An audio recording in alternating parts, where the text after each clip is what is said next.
우리 교회는 지난 2023년이죠. 5월 달에 세워져서 시작된 지 얼마 안 되는 아주 작은 교회입니다.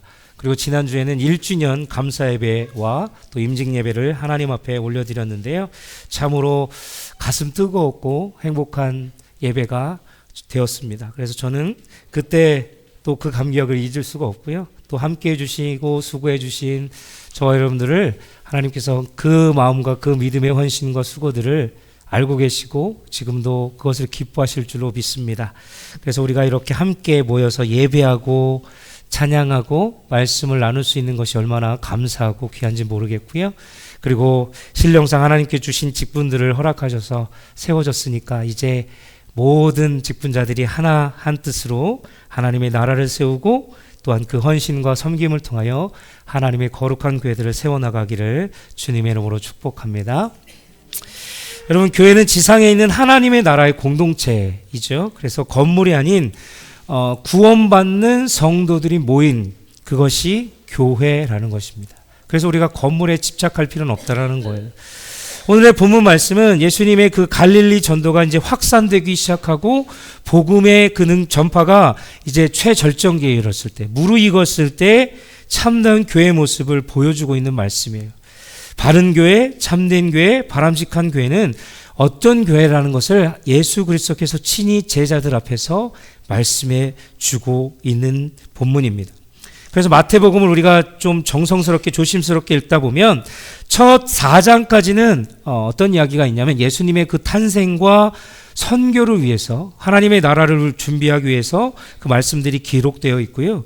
이어서 5장부터 7장까지는 천국 복음의 말씀을 산상수훈의 말씀을 기록하고 있습니다. 그리고 8장과 9장을 가보면 주님께서 많은 병자들을 고치면서 예수님 자신이 이제 내가 메시아임을 강력하게 선포하고 있는, 증거하고 있는 말씀들이 그 8장과 9장 사이에 기록되어 있습니다. 그리고 12제자를 이제 세계 복음화를 위해서 말씀을 전하기 위해서 파송하기 직전에 그 예수님의 사역을 요약해서 아주 간략하게 제자들에게 말씀하고 계시는 것이 오늘 본문의 말씀입니다. 오늘 본문 말씀에는 참된 교회의 모습, 진정한 행복한 교회의 모습을 우리가 엿볼 수 있는데요. 먼저 하나님께서는 우리에게 어떤 말씀들을 하고 계시냐? 행복한 교회는 교회 사명을 다하는 교회이다 라고 말씀해주고 있습니다. 오늘 본문 35절을 볼까요? 예수님의 3대 사역을 오늘 본문 말씀 가운데 잘 가르쳐주고 있어요. 읽어볼까요? 예수께서 모든 도시와 마을에 두루 다니사 그들의 회당에서 가르치시며 그 다음에 천국 복음을 전파하시며 그 다음에 모든 병과 모든 약한 것들을 고치시느니라. 예수님이 지상에서 행하신, 이 땅에 계실 때 행하신 선교 사역, 이런 목회 사역들을 세분화하면 세 가지로 나눌 수 있어요. 첫 번째는 뭡니까? 가르쳤다라는 거죠. 티칭입니다. 그리고 두 번째 예수님께서 하신 것은 말씀을 전파하는 일이었어요. 프리칭입니다. 그리고 셋째는 모든 병자와 또 약한 자들을 힐링, 고치시는 일을, 치유 사역들을 주님은 감당하셨습니다. 예수님의 이 세 가지 사역은 우리 지금의 교회까지 적용되어져야 되는 거죠. 지금까지 이어져 내려오면서 가장 기본적이면서 우리 교회들이 해 나가야 될 사역이라는 것입니다. 사명이라는 것입니다. 교회는 세워진 원래 목적에 맞게 그 본분에 충실할 때 교회는 성장하게 되었어요. 그러나 이것들을 벗어나고 세상적인 것을 쫓아 예배 교회를 쇼처럼 얘기하고 어떤 프로그램을 통하여 어떻게 하려고, 그게 아니에요. 가장 기본적인 이 사명을 감당했을 때 교회는 성장하게 되어 있다라는 거죠. 그 가장 기본적인 게 뭐예요? 말씀이에요. 이 말씀에 집중해서 예수 그리스도께서 행하셨던 이런 일들을 하나하나 해 나가다 보면 그곳에는 당연히 부흥이 있고 영적인 성장들을 이루어 나가게 된다는 거죠. 여러분, 성장이라는 게 꼭 우리가 양으로만 따지는 게 아니에요. 우리 안에 있는 영적인 것들이 먼저 잘 다져지고 잘 성장되어 있어야 다른 것들도 감당할 수 있는 거죠. 여러분, 깨어진 그릇에 아무리 물을 부으면 어때요? 소용이 없어요. 그 그릇이 단단해지고 잘 아물어지고 튼튼했을 때 그것에 많은 것을 부어서 담을 수 있듯이 우리 안에서도 우리의 영적인 성장들을 잘 다지고 이루어야 양적인 성장도 오게 된다는 것입니다. 성령님께서는 교회 기본적인 이 사역을 통해서 지금도 역사하고 계시기 때문에 교회 모든 프로그램, 이 모든 것들이 어떻게 해요? 다 이 기본적인 거에 포커스를 맞춰줘야 되고 여기에 협력해야 돼요. 하드웨어가 있다면 그 소프트웨어적인 것들이 프로그램이라 할 수 있어요. 그래서 우리 본질적인 이 하드웨어를 더욱 잘 돌아갈 수 있도록 다양한 것들을 시도할 필요는 있고 또 변화도 줘야겠지만 중요한 것은 이 모든 것이 합력하여 선을 이루어나가고 본질적인 것에 집중되어 가야 한다는 거죠. 비본질적인 게 너무 집중하다 보면 이 본질적인 것들이 흐트러지고 있어요. 이 시대가 그래요. 자꾸 엉뚱한 생각들을 하게 되고 자꾸 하나님 말씀에 집중하지 못하고 자꾸 옆에 눈을 두고 자꾸 딴 길로 세계에 맞는다는 것이지요. 그래서 교회 가르침이라는 것은 정말로 우리 안에서 이 교회 사역을 통해서 지적인 교육, 기술적인 교육, 이론적인 교육보다 무엇보다도 우리 안에 영적인 교육이 분명히 있어야 한다는 거죠. 그래야 우리의 영적인 성장도 있고 그 영적인 것들이 기본적으로 잘 다져져 있을 때 나머지가 잘 함께 성장해 나갈 수 있다는 거죠. 그렇습니다. 근데 어느 분이 그런 얘기를 했어요. 교회 안에는 분재 교인도 있다고 얘기한. 분재가 뭡니까? 원래 식물에서 잠깐 잘라서 옆에다 따로 심는 거예요. 그래서 고기 화분 안에서 자라게 하는 거예요. 그게 어떤 분들은 그래요. 분재 교인이 있다고. 이 분재 교인이 뭐냐면 세월이 지나면서 잘 자라는 것 같아요. 그러나 어느 지점에 가면 결국 자라지 않고 거기에 머물러 있다는 거죠. 이것이 분재 교인이에요. 우리는 그런 교인이 되지 말아야 돼요. 신앙생활은 참 오래 했는데 여러 가지 많은 교육들을 받았는데 자라질 않고 여전히 어린아이 같은 믿음의 수준에서 머물러 있는 이런 성도가 바로 분재 교인이라 할 수 있습니다. 진실 우리 사빗사랑교회가 정말 예수님처럼 살아가고 있는지를 우리 분재 교인이 많지 않은지를 생각을 해봐야 되고 점검을 해봐야 한다는 거죠. 점검하지 않으면 우리는 늘 지금이 좋사오니 아니면 더 편한 것을 원하고 더 편한 것을 원하고 결국에는 어떻게 해요? 누워요. 누워서 게을러질 수밖에 없어요. 이것이 바로 분재 교인의 역할이라는 것이죠. 그러나 우리는 이 불편함 속에서도 더욱더 솟아나는 새싹들처럼 더욱더 그 깊은 땅을 뚫고 나온 새싹들처럼 하나님 앞에 더욱더 열심을 다해서 하나님 앞에 성장해 나갈 수 있도록 우리를 늘 점검해야 한다는 거죠. 그래서 복음을 전파하면서 성령의 능력을 힘입어서 서로 교회는 어떻게 해요? 상처를 싸매주고 고쳐주고 또 여러 가지 일들을 통해서 하나님의 나라를 세워가야 한다는 것이죠. 그래서 내 표정, 내 행동, 내 모습을 통해서 하나님의 얼굴들이 보여진다라고 예전에 말씀드렸습니다. 그래서 내 모습, 내 눈짓이 정말로 이웃을 향해 사랑을 하고 있는지 예수님의 마음을 품고 있는지 또한 우리가 늘 우리 안에서 그런 것들을 점검하고 우리 교회가 정말 하나님의 뜻을 이루어 나갈 수 있도록 사명을 감당할 수 있도록 해 나가야 된다는 것입니다. 그리고 두 번째 행복한 교회는 예수님의 그 사랑만으로 만족하는 교회인 것입니다. 본문 36절에 보면 무리를 보시고 불쌍히 여기시니 이는 그들이 목자 없는 양과 같이 고생하며 기진함이라. 이 말씀을 보면 참 그 예수님의 간절한 절실한 그 사랑이 애틋함이 들어있어요.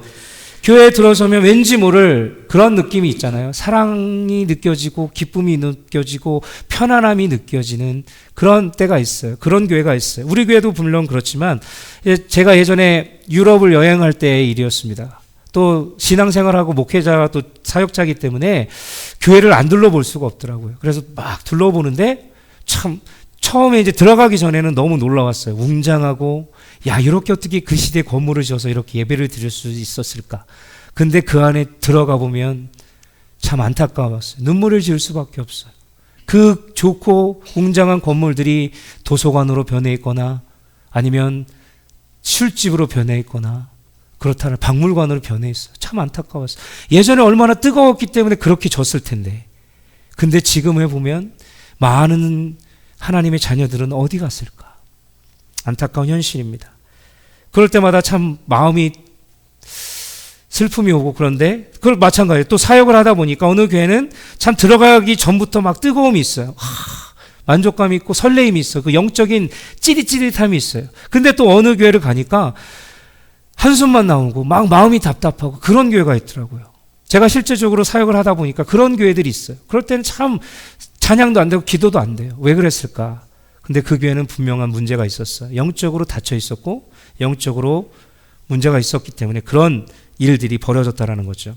그렇습니다. 교회를 가면 이렇게 정말 이런 교회가 아니라 사랑과 그 행복과 평강과 기쁨이 느껴지는 그런 교회가 되어야 되고 그것을 통해서 감사가 느껴지는 교회가 되고 이 교회를 만남으로 말미암아 내가 행복해질 수 있는 그런 믿음의 공동체가 성장할 수 있는 공동체라는 것이죠. 저와 여러분들이 그것들을 만들어 가십시다.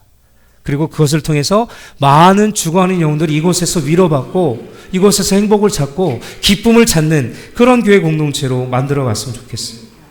교회 건물의 크기나 시설, 프로그램들이 교회를 행복하게 만드는 것이 아니에요. 여러분들 스스로가 교회이기 때문에 여러분 한 분 한 분이 준비되어지고 예수 그리스도의 마음을 품고 있으면 여러분을 만나는 한 분 한 분마다 그 예수님을 느껴서 평강과 기쁨과 만족감을 느끼기 때문에 여러분 한 분 한 분이 소중하다는 것입니다. 그런 분들이 모여서 큰 교회 공동체를 만들고 이 공동체를 통해서 하나님의 나라를 세워가는 거예요. 이런 예수님의 마음을 품었으면 좋겠어요. 이런 예수님의 사랑을 품었으면 좋겠어요. 그럼 예수님의 사랑은 어떤 사랑입니까? 요한복음 13장 1절에 보면 유월절 전에 예수께서 자기가 세상을 떠나 아버지께로 돌아가실 때가 이른 줄 아시고 세상에 있는 자기 사람들을 사랑하시되, 뒷말이 중요합니다. 끝까지 사랑하시는 사랑입니다. 주님의 사랑은 첫 번째로 우리를 그냥 끝까지 사랑하기로 작정한 그 사랑이에요. 무조건적인 사랑이에요. 조건 없는 사랑이에요. 그래서 우리를 사랑하시기로 작정하시고 죽을 수밖에 없는 우리를 위해서 십자가를 주시고 우리를 품으신 놀라운 사랑입니다. 아침에 일어날 때, 저녁에 잠잘 때, 어려운 일 당할 때, 실패하고 좌절할 때, 병들어 지쳐 있을 때, 어느 순간이든지 어떤 모습이든지 저와 여러분들을 주님은 다 사랑하신다는 거예요. 조건 없이 그냥 사랑하신다라는 것입니다. 그리고 두 번째로 주님의 사랑은 그럼에도 불구하고 사랑입니다.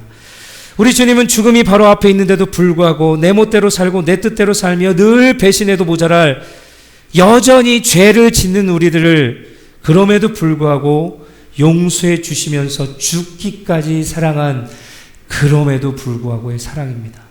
우리 안에 이것이 없으면 안 돼요. 우리를 끝까지 그럼에도 불구하고 사랑하신 이 사랑을 간직하십시오. 우리는 이런 사랑을 주님으로부터 늘 받고 살아가는 그런 아주 귀한 존재임을, 사랑받는 존재임을 기억하시고 이 사랑을 어떻게 해요? 나누어 주어야 돼요. 세 번째는 주님의 사랑은 우리가 이 받은 사랑을 어떻게 해요? 사랑으로 살게 하기 위한 주님의 사랑입니다. 주님은 주님이 사랑하신 것처럼 서로 너희들도 이같이 행하라. 어떻게 해요? 서로 사랑하라 말씀하고 있습니다. 우리는 끝없는 주님의 사랑을 받은 사람입니다. 그렇기 때문에 저와 여러분들이 이 자리에 있는 거고요. 믿음으로 살아가고 있는 것입니다. 그렇기에 우리도 이 끝없는 사랑으로 서로 사랑하는 사람이 되어야 한다는 것입니다. 주님 안에서, 그리스도 안에서. 이것이 성경에 보면 하나님의 뜻이라 분명히 말씀하고 있습니다. 이 말씀에 우리는 당연히 순종해야 해요. 사랑하고 사랑받으면 행복해지게 되어 있습니다. 더 나아가 우리의 영혼이 건강해지게 됩니다. 여러분, 날마다 근심하고 고민하고 스트레스 받으면 어때요? 영적인 것들이 병들기 시작하면서 육적인 것도 병들어가기 시작합니다. 그러나 마음이 평강이 있고 기쁨이 있고 늘 행복하면 육적인 것도 이겨나갈 수 있어요. 여러분, 의사이며 심리학자인 에버트 팍스라는 사람이 있습니다. 이분이 이런 말을 했어요. 예수 십자가 사랑으로 충분할 수 있으면 당신은 세상에서 가장 건강한 사람입니다. 의사가 이런 얘기를 했어요. 그죠? 일리 있는 얘기 아니겠습니까? 의사가 이렇게까지 얘기했는데. 그리고 요한복음 13장 17절에 보면 분명히 기록하고 있습니다. 쉬운 말로 읽어드리면 너희가 이것을 알고 실천하면, 사랑하면, 말씀에 순종하면 행복할 것이다. 성경은 분명히 기록하고 있어요. 사람은 누구나 사랑받은 만큼 행복하고 사랑한 만큼 행복하게 되어 있어요.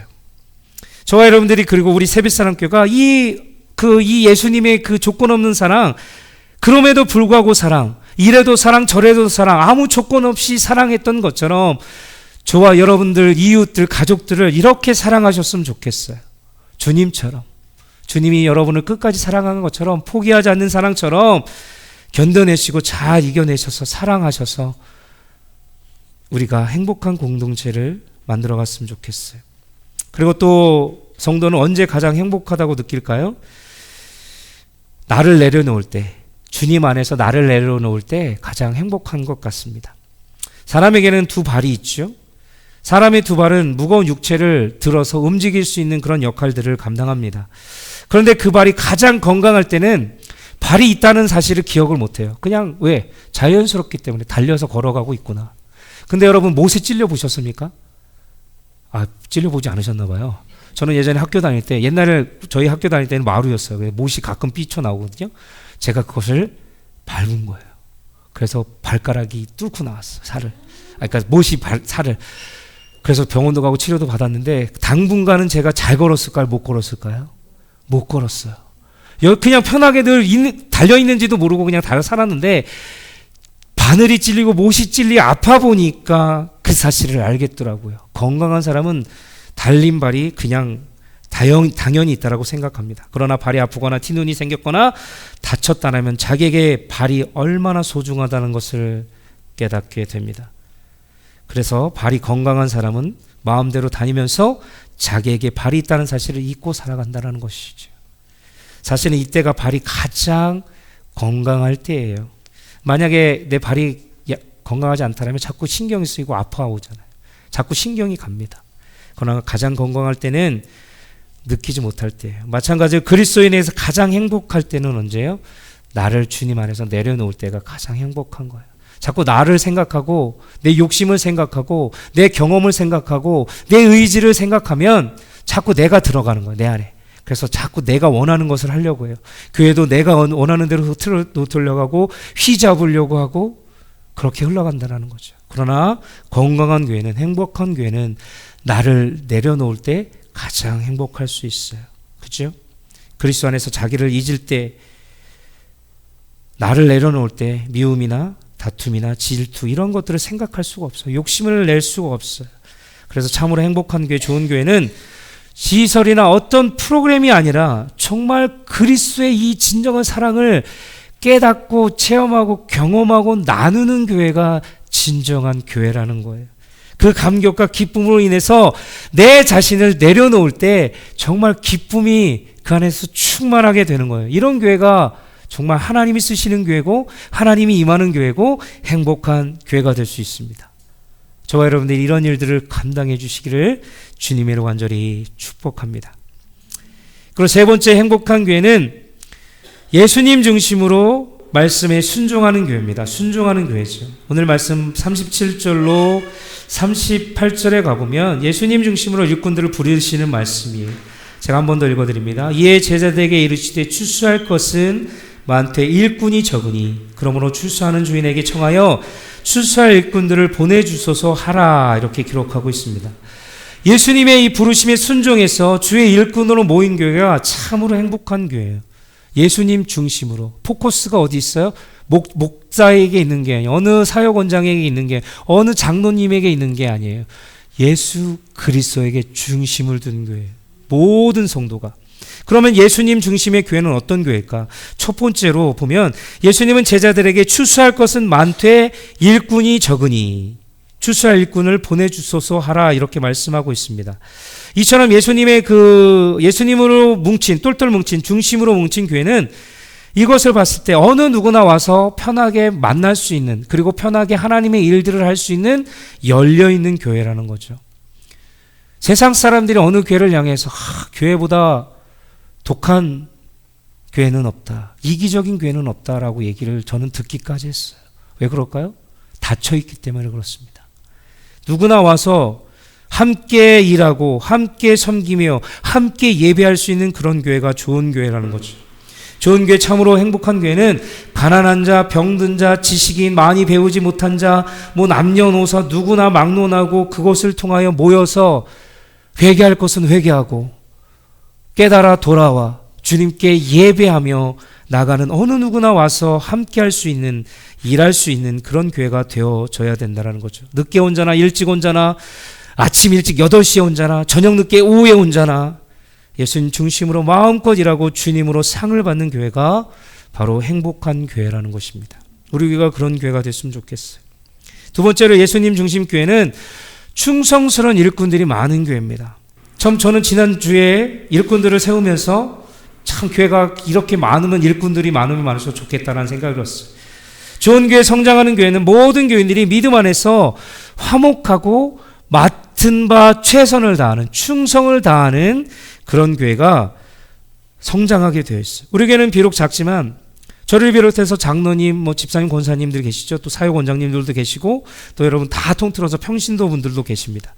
다 직책들은 다 다르지만 그리고 각자 주님께서 은사대로 불러주셔서 이 교회를 섬기도록 해주셨어요.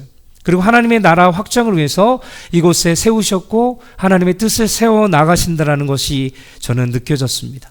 그리고 지금까지 달려오셨던 것처럼, 잘해오셨던 것처럼 앞으로도 이 믿음을 기억하고 끝까지 달려갔으면 좋겠어요.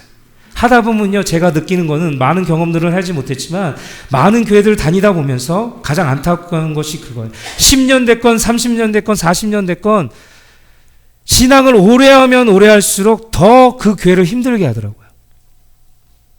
그래서 우리의 마음 시작할 때 아예 이 믿음들을 이런 마음들을 버리고 다시 리셋해서 새롭게 영적인 마음들을 그 위에서 세워서 단단하게 해서 시작을 해야 돼요.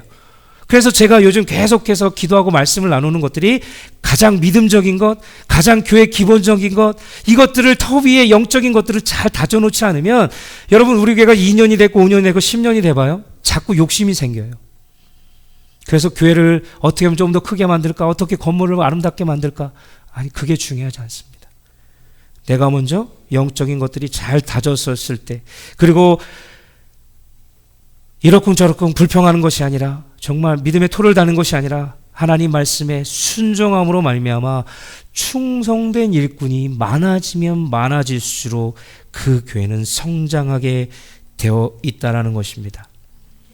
여러분 지금까지 잘해오셨던 것처럼 여러분에게 맡겨진 일들을 더욱더 최선을 다하시고 특별히 더 나아가서 예수 그리스도를 바라보고 어느 한 사람을 집착하는 것이 아니라 어느 것에 집착하는 것이 아니라 정말 예수 그리스도를 바라보고 그 중심으로 똘똘 뭉쳐서 하나님의 나라를 세워가 주시기를 주님의 이름으로 간절히 부탁드리겠습니다. 그리고 하나님과 주님의 몸된 교회를 섬기다 보면요, 예전에도 말씀드린 것 같은데 늘 잘되고 좋은 일만 있으면 얼마나 좋겠습니까? 그런데 찾아오는 것은 때로는 고난도 있고 어려움도 있어요. 지금도 사실 우리의 본당에서 넓게 잘 들이다가 고난을 당하고 있잖아요. 하여튼 여하튼 간에 그런 일이 있어요. 이럴 때 우리는 어떻게 해요? 더욱더 우리가 기쁨으로 하나님 중심, 주님 중심으로 똘똘 뭉쳐서 예배하고 찬양하고 기도하고 말씀을 전하고 그러면 되는 거예요. 사도 바울은 수많은 고난과 역경 속에서도 참으로 충성된 일꾼이었어요. 바울이 당한 고난을 고린도서 6장에 보면 이렇게 기록하고 있어요.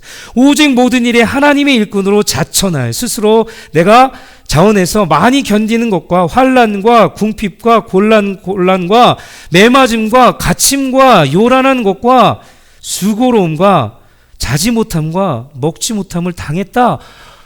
이렇게 고백합니다. 그런데 이것을 자랑스러워하고 내가 그리스도 안에서 모든 것을 배설물로 여기고 하나님의 십자가만을 바라본다라고 사도 바울은 그렇게 결단하고 주님의 일들을 감당해 나갔어요. 이런 어려운 상황 속에서도 바울은 변치 않는 믿음으로 복음의 사역을 감당해 나갔어요. 우리도 할 수 있습니다. 사역을 잘 감당했어요. 충성된 일꾼이 있으면 많으면, 이런 믿음에 충성된 일꾼이 교회는 많으면 많을수록 좋은 거예요. 많아지십시오. 열심히 하십시오. 그래서 정말 세상이 우리를 어떻게 할 수 없는, 악한 세력들이 우리 교회를 어떻게 할 수 없는 그 파워풀한 교회가, 건강한 교회가, 행복한 교회가 되기를 소망해 봅니다. 하나님은 지식이 많은 사람을 쓰지 않아요. 똑똑한 사람을 삼지 않습니다. 그리고 경험이 많은 사람을 사용하지 않습니다. 예수 그리스도의 중심으로 말씀을 의지하여 살아가는 믿음의 사람들을 사용하십니다. 어린아이부터 장년의 노년에 이르기까지 진정한 믿음의 소유자를 사도 바울 같은 흔들리지 않는 믿음을 가진 자들을 향하여 하나님은 세우시고 이끌어 가신다는 거 기억하셨으면 좋겠습니다.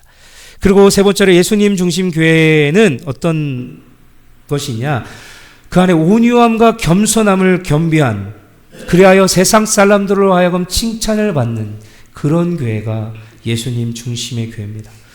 늘 온유하고 겸손해서 따뜻한 마음으로 사랑하면서 나는 없고 주만 드러나는 이런 겸손한 섬김의 삶에서 그 교회는 성장하게 되어 있고 예수 그리스도를 나타나게 되어 있어요. 그것에서 보람을 느끼고 그것에서 하나님의 은혜를 느낀다라는 것입니다. 여러분, 앙리 뉴엔이라는 사람이 있습니다. 하버드 대학교의 교수인데요. 이분이 교수직을 맡고 있을 때 이제 그만두게 됩니다. 한참 잘 나갔을 때 그만두고 남은 생애 10년간을 내가 이제 하나님을 위해서 쓰겠다고 결단을 하고 캐나다 토론토에 있는 장애인 보호시설로 들어갑니다. 정말 얼마나 많이 배고 똑똑하고 정말 위대한 사람이었는데 그는 이것들을 다 내려놓고 장애인 보호실로 들어가서 아담이라는 친구를 만나게 됩니다. 한 청년을 만나서 그를 물심양면으로 돌봐주기로 결정을 합니다. 그는 말도 못하고요, 걷지도 못하고 스스로 옷도 못 입는, 그리고 육체적으로 정신적으로 장애를 가진 26살의 청년이었습니다. 뉴엔 교수는 이러한 아담을 위해서 날마다 면도 대주고 먹을 것도 머리도 빗어주고 옷도 갈아입히고 양치들도 시켜주고 식사할 때마다 손으로 가져다가 입을 먹여주면서까지 하루에 2시간씩 일을 섬겼다라고 해요. 정말 얼마나 세계적인 학자요 저술가였으며 아주 유명한 뉴엔 교수는 이렇게 힘든 일을 할 수 있었을까 생각해보면, 또한 그가 그렇게 가운데 이런 고백을 했어요. 나는 아담에게 아무런 도움도 주지 못했습니다. 오히려 이런 얘기를 했다라는 거죠. 도움을 받고 가르침을 받은 것은 오히려 나입니다.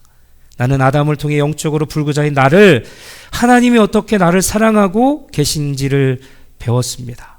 육체적, 정신적으로 불구자인 아담을 도와주면서 바로 그가 영적인 나 자신이요, 하나님께서 놀라운 사랑으로 영적 불구자인 나를 돌봐주시고 계심을 이 아담을 통해서 배우게 되었습니다. 참 놀라운 믿음의 고백입니다. 얼마나 겸손하고 얼마나 믿음의 놀라운 믿음의 소유자였습니까? 바로 이러한 사람이 바로 예수 중심의 사람이라는 것이죠. 이번 특정적인 인물이 아니라 저와 여러분들도 다 이런 감당할 수 있는 은혜가 있기를 소망합니다. 이런 교회가 행복한 교회예요. 예수 그리스도의 중심으로. 어느 한 사람이 그 교회를 이끌어가는 게 아니라 정말 예수 그리스도로 똘똘 뭉쳐서 그 믿음을, 주님을 바라보고 그 안에 말씀을 가지고 살아가는 교회, 순종하는 교회가 바로 행복한 교회입니다. 그리고 마지막으로 네 번째죠. 행복한 교회는 예배와 감격이 넘치는 교회입니다. 초대교회는 정말로 예배가 살아있었습니다. 그들은 날마다 성전에 모여서 하나님을 찬미했다라고 기록하고 있어요. 사도행전 2장 47절 말씀을 보면 하나님을 찬미하며 또 온 백성을 칭송을 받으니 주께서 구원받는 사람을 날마다 어떻게 하셨대요? 더하게 하셨대요. 하나님만을 예배했고 하나님께 순종했고 하나님의 사랑으로 살았더니 하나님께서는 구원받는 사람들을 그 교회를 통하여 부흥시켜 주셨다는 거 아니겠습니까? 놀라운 고백입니다. 그들은 예배를 통해 세상엔 칭찬받는 성도로 살아가는 영적인 능력을 갖게 되었어요. 이 예배가 그만큼 소중합니다. 우리의 예배가 무너지기 시작하면 우리의 모든 생활 패턴이나 이런 모든 영적인 것들이 무너지기 시작해요. 그래서 자꾸 엉뚱한 생각이 들고 엉뚱한 것에 집착하게 되고 말씀이 흐트러지고 말씀을 자꾸 내 안에 끌어들여서 나로 내 삶을 통하여 그 말씀을 풀어 적용을 하기 시작해요. 왜곡한다라는 거예요. 예배가 바르지 않기 때문에 그래요. 예배란 인간이 하나님을 향해 드릴 수 있는 가장 귀한 것이 예배예요. 우리가 그래서 예배는 사치스러울 정도로 열정적으로 드려야 하는 것이 예배라는 거예요. 하나님을 믿는 사람들의 가장 중요한 일이 있다면 그것은 바로 하나님을 예배하는 거예요. 이 예배가 무너지면 안 돼요. 저와 여러분도 이 예배를 무너뜨리지 마십시오. 우리가 지금 이렇게 열심을 내서 세팅을 하고 고생을 하고 하는 게 하나님 앞에 어떻게 하면 조금 더 좋게 예배를 드리려고 하는 애를 쓰면 아닙니까? 오늘은 이래서 불편하고 저래서 불편하고 오늘은 왜 스크린이 작어? 그렇게 오늘 성가대 음이 왜 조금 삐딱선을 탔어? 이거에 집중하는 게 아니에요. 이분들이 예배를 위해서 주중에 또 연습을 하고 세팅을 하고 또 주방은 주방대로 헌신하고 섬기고 뭐예요? 다 예배를 제대로 드리기 위해서 하는 거예요. 근데 우리의 마음은 어때? 자꾸 이상한 것만 봐요. 삐뚤어진 것만 보고 어떤 분은 주보를 하면서 오타가 났네, 빠졌네 하면서 그런 게 아니에요. 물론 빠질 수 있어요. 그럴 때는 또 겸허하게 죄송합니다, 빠졌습니다, 또 인정도 해야 되고. 네, 그래요. 이거 모든 것들이 다 뭐예요? 예배를 정말 아름답게 감격과 기쁨으로 가장 최고의 모습으로 드리기 위해서 이런 모든 수고와 헌신들을 하는 거예요. 그것을 네, 저런 것도 다 그렇습니다. 그렇기 때문에 우리가 예배에 우리가 집중해야 돼요. 딴 것에 허탄한 듯에 두지 마십시오. 그 안에 주님께서 역사하는, 그리고 이 예배를 위해서 헌신하고 수고하는 그들의 믿음을 바라봐 주십시오. 그리고 칭찬해 주십시오. 그러면 그것은 행복한 교회가 되는 것입니다. 주님은 예배하는 자들을 찾고 있습니다. 여러분, 성경에 보면요, 창조 기사는 딱 2장밖에 안 나요. 근데 레위기에 가보면 예배 제사에 관한 이야기가 1장부터 27장까지 전체로 제일 많이 기록하고 있어요. 왜 그럴까요? 그만큼 예배가 중요하기 때문에 그래요. 그리고 요한복음 4장 23절에 가면요, 아버지께 참되게 예배하는 자들은 영과 진리로 예배할 때가 오나니 곧 이때라, 지금. 아버지께서는 자기에게 이렇게 예배하는 자들을 찾으신대요. 주님은 교회를 찾는 게 아니에요. 건물을 찾는 게 아니에요. 구원받은 예수 그리스도의 백성들, 그 교회들이 모인 그 예배자들을 찾고 있는 거예요. 여러분을 찾고 있다라는 거죠. 그렇습니다. 예배가 가장 중요한 것은 예배 가운데 하나님의 임재가 있고요, 그곳에서 하나님과의 만남이 있기 때문에 그만큼 예배는 소중한 겁니다. 예배를 통한 하나님의 능력과 그곳에서 흘러넘치는 하나님의 축복이 그 예배를 통하여 흘러넘치기 때문에 그래요. 예배를 통해 생명력이 나타납니다. 하나님 지금도 여전히 예배자를 찾고 계시고 예배하는 나라와 민족들을 찾고 계십니다. 여러분, 선교가 뭔지 아십니까? 그들에게 예수 그리스도를 전해서 그들의 예수를 믿고 돌아와 하나님을 예배하도록 하는 거예요. 그것이 선교고 전도예요. 예배가 가장 최종 목적지라는 거죠. 그 나라 그 민족이 하나님을 예배하기 시작하면 모든 질병이 떠나가고 모든 기자와 이석들이 일어나게 되어 있어요. 지금 중국이나 이렇게 새롭게 뜨거워지는 교회들을 보면 우리가 알지 못하는 놀라운 일들이 지하교회에서 일어나고 있다라는 거죠. 우리나라도 처음에 복음이 들어갈 때 어땠어요? 그랬어요. 근데 지금은 어떻습니까? 그 역사들이 다 사라지기 시작했어요.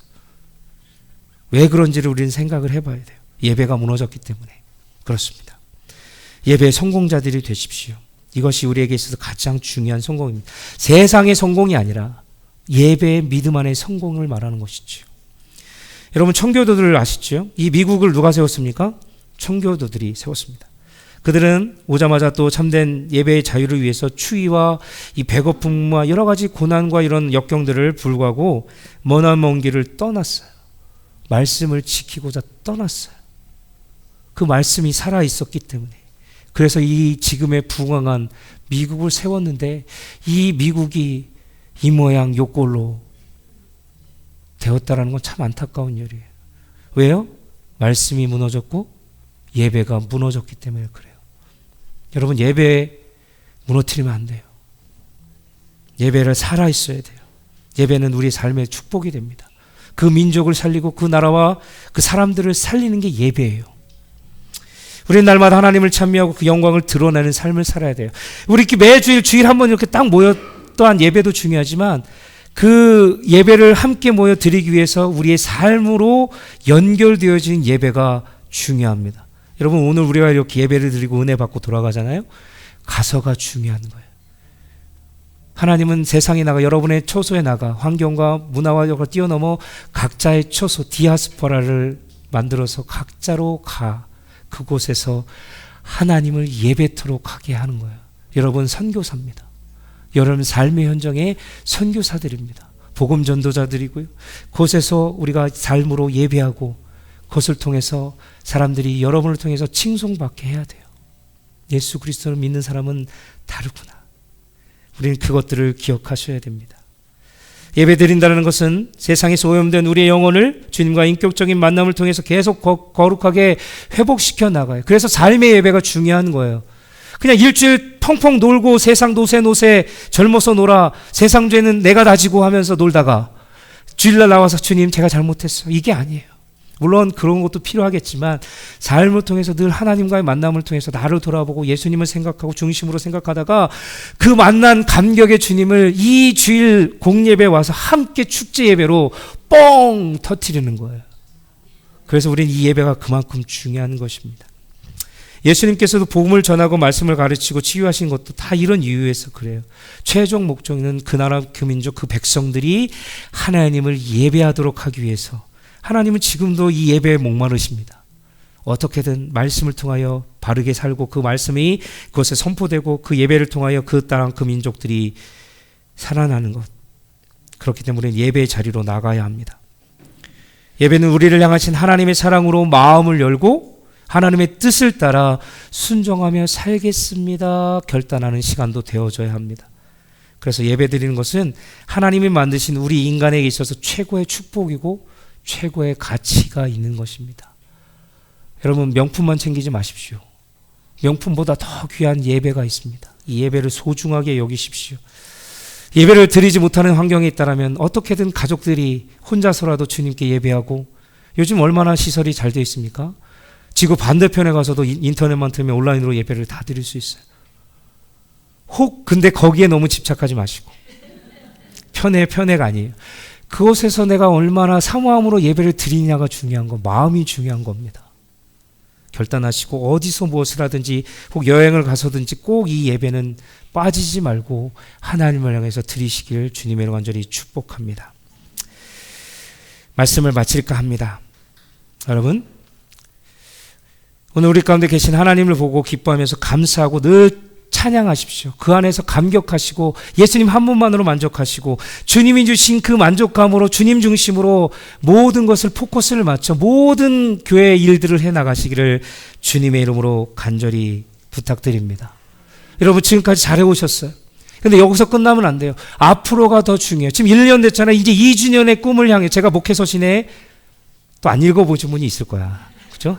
다시 한번 읽어보십시오. 우리 단톡방에 올렸습니다. 저는 그 편지를 쓰면서 다시 한번 가슴에 뜨거움을 느꼈어요. 그리고 1주년 예배를 드리면서 하나님이 우리를 너무나도 사랑하시고 이렇게까지 해주시고 우리는 복 터진 인생이다, 복 터진 교회다. 그리고 하나님이 앞으로 나가 이 오늘 행복한 교회를 만들어가기 위해서 정말 예배에 집중하고 감격하여 그것을 통해서 모든 이들이 우리를 칭찬하여 예수 그리스도가 드러남으로 말미암아 그들이 이곳에 차고 넘칠 수 있도록 해야 한다는 것입니다. 이런 믿음의 사람들이 모은 교회가 참 좋은 교회요, 행복한 교회입니다.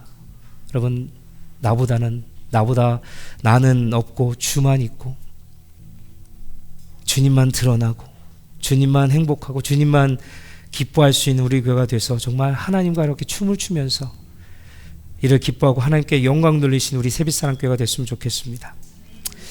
우리 한 찬양이 있는데 참 이 찬양을 고백하면서 많은 은혜가 됐습니다. 가사를 좀 잘 보면서, 제목은 우리가 교회입니다. 찬양 영상을 보내 좀 함께 기도하기를 원합니다. 들어주시겠어요? 가사를 잘 묵상하십시오. 어떤 환경이나 상황 속에도 우리는 변함없이 주를 예배합니다. 우리는 주님만 예배합니다. 내가 희망입니다. 어두운 세상 속에 희망입니다. 십자가 보름만이 세상을 살립니다. 교회가 이 땅의 희망이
아멘.